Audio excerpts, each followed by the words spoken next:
Thank you, members of committee. My name is Alexander Brown. I'm the director of the National Citizens Coalition, one of Canada's pioneering nonprofit advocacy groups. Today, there are a few issues that animate Canadians more than immigration, a system that worked all but seamlessly into the 2010s. David Coletto of Abacus Data presently has it as the #4 pocketbook issue for young Canadians and #6 overall. In a recent study from Environics, a majority of Canadians continue to say there is too much immigration. Those who express this view increasingly point to poor government management as the problem there. In a recent poll from Leisure, most immigrants want fewer than 300,000 immigrants annually, lower than outlined in the budget. It's not hard to see why that concern isn't going away. Our revised immigration plan doesn't solve for a sudden overcapacity problem. What we have in land, we lack in basics. 500,000 Canadians walked out of emergency rooms last year without receiving care. That's data from CBC Marketplace. That's 5 to 15% of all ER attendees. 1 in 5 Canadians are without a family doctor. According to the latest from Angus Reid, major concern to the Canadian Cancer Society, who partnered on that poll. In additional recent analysis, think tank Second Street has north of 23,000 Canadians dying on waitlists over the past year. The youth unemployment rate reached 15% in September, according to StatsCan, the highest level since 2010, excluding the pandemic years. Over the summer in Toronto, youth unemployment cracked 20%. According to the CMHC, 2025 is on track to set a 30-year low in housing starts. I open with facts and figures, with all the requisite experts say, because we need to avoid disqualifiers and excuses. We need to get this fixed.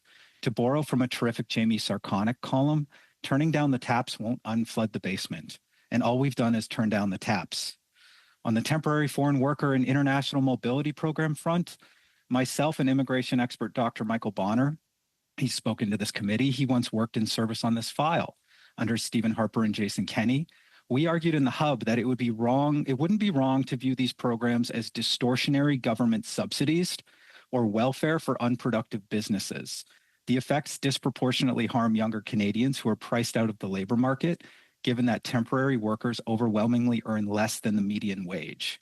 And yet we're constantly hectored about labor shortages and Canadians' unwillingness to do certain jobs. It shouldn't take much intellectual effort to see that use of foreign labor and the difficulties of employing younger Canadians are two sides of the same ugly coin. Foreign workers are more cooperative because they are bound to their employers like serfs, and they face barriers to joining unions. The UN branded our abuse of those programs as a contemporary form of modern slavery for a reason. And downstream from that grotesquerie are domestic population struggles. If you have young people in your lives, if you talk to students when they visit you on the Hill, they're sending out hundreds of resumes and going nowhere right now. That means they're securing stable income later, struggling below the mean, having children later. They're unable to afford homes and down payments. We're extending their adolescence, and it's in large part due to blowing the doors off of our inflow as of 2021 to grow in numbers but not productivity.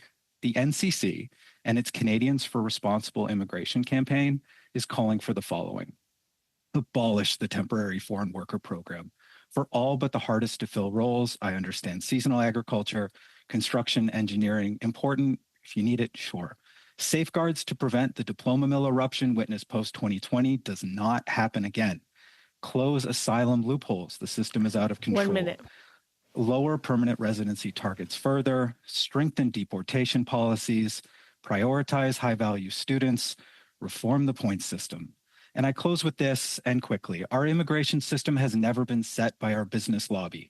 When you go to a barber and ask them if you need a haircut, what do we expect them to say? For everyone in your ear right now telling you they want to return to the moonshot of the last few years, or who want to amnesty as many from the COVID wave as possible, I implore you to say no. Say no for the students and grads sending out hundreds of resumes.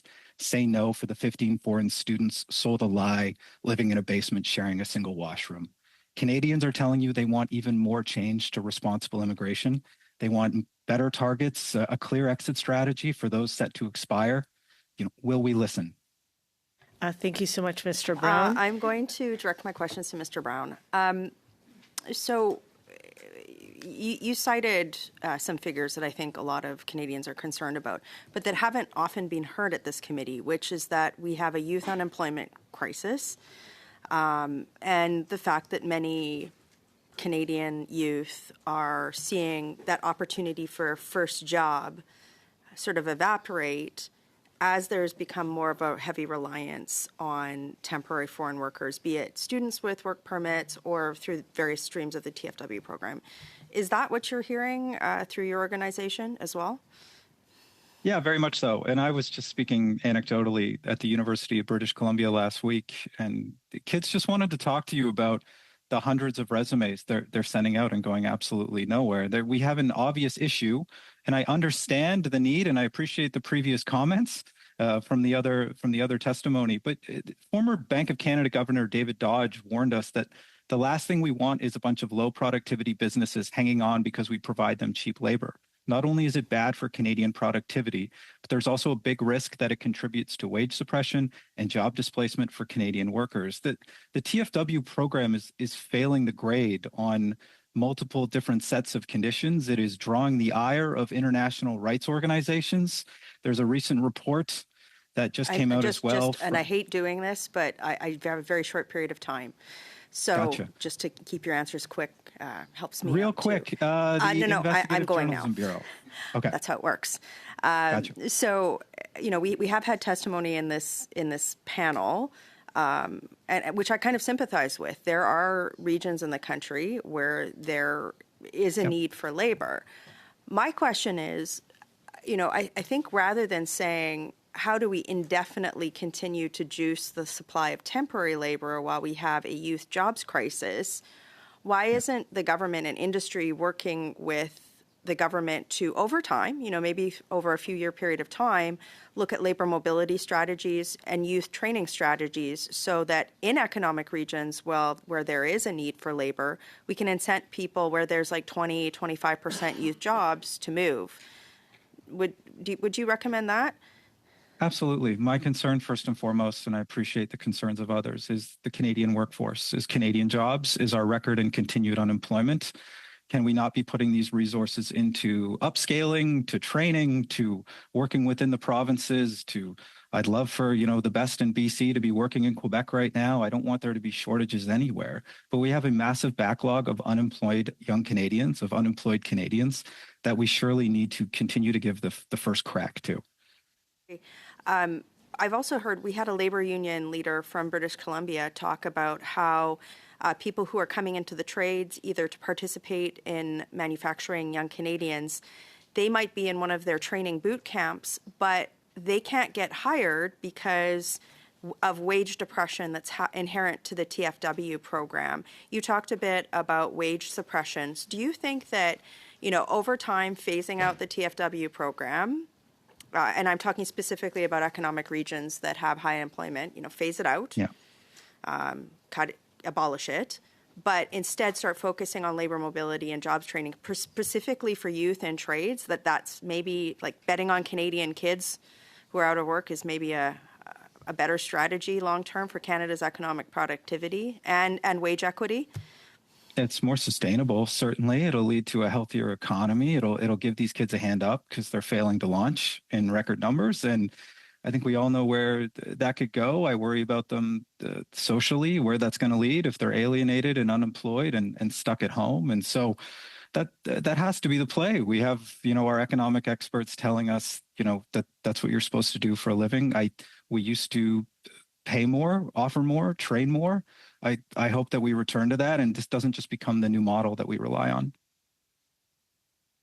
And some of the economic data I've seen is that Canada is sort of becoming we have a indentured labor underclass. And I don't think that's how immigration was supposed to work in Canada.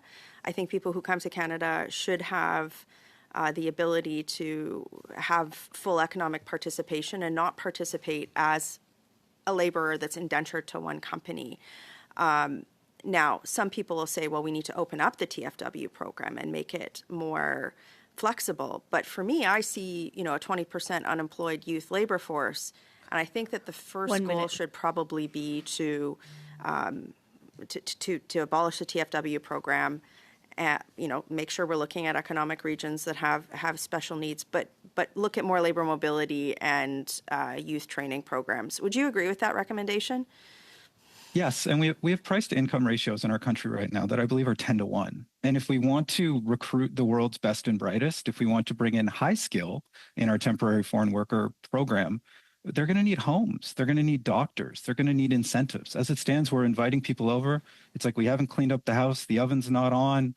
Like the conditions are, there's a hole in the air mattress. Like we have so much to improve. And that starts by doing right by our workforce. Thank you very much. Thank you, Ms. Rempel-Gardner, and thank you, Mr. Brown.